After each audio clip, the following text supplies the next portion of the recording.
ঢাকা ও ঢাকার বাইরে তাপমাত্রা যেন অন্য সব বছরের রেকর্ড ছাড়িয়ে যাচ্ছে। এবছর পহেলা বৈশাখের পরের দিন অর্থাৎ 15ই এপ্রিল পটুয়াখালীর খেপুপাড়ায় গত 43 বছরের মধ্যে সর্বোচ্চ তাপমাত্রা ছিল। সেদিন তাপমাত্রা উঠেছিল 40.2 ডিগ্রি সেলসিয়াসে, যা সেদিন সারা দেশেও সর্বোচ্চ তাপমাত্রা। 17ই এপ্রিল পাবনার ঈশ্বরদীতে তাপমাত্রা ওঠে 43 ডিগ্রি সেলসিয়াসে, যা 9 বছরের মধ্যে দেশের সর্বোচ্চ তাপমাত্রা। 20 এপ্রিল শনিবার রাজধানী ঢাকায় তাপমাত্রা 40.4 ডিগ্রি সেলসিয়াসে ওঠে, যা এই মৌসুমে রাজধানীর সর্বোচ্চ তাপমাত্রা। রাজধানীতে 1960 সালের 30 এপ্রিল তাপমাত্রা উঠেছিল 42.3 ডিগ্রি।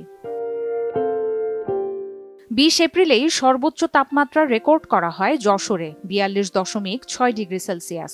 এর পরের অন্তত 2 দিন অর্থাৎ 21 এবং 22 এপ্রিল তাপমাত্রা কমার সম্ভাবনা কম বলে জানিয়েছে আবহাওয়া অফিস সূত্র।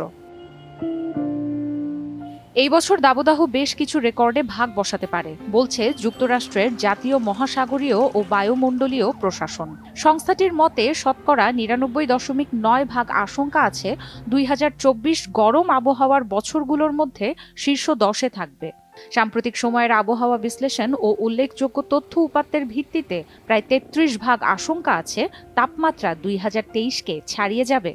আনুষ্ঠানিকভাবে প্রথম তাপমাত্রা রেকর্ড করা শুরু হয় 1850 সালে। তথ্য উপাত্ত ঘেঁটে দেখা যায় 2023 সাল ছিল পৃথিবীর ইতিহাসের উষ্ণতম বছর।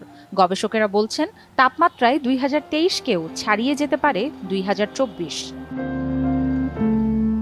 আবহাওয়া অধিদপ্তরের এপ্রিল মাসের দীর্ঘমেয়াদী পূর্বাভাস ও আবহাওয়াবিদদের সঙ্গে কথা বলে জানা যায় দেশজুড়ে চলমান এই তাপপ্রবাহ এপ্রিল মাসের বাকি সময়েও থাকবে।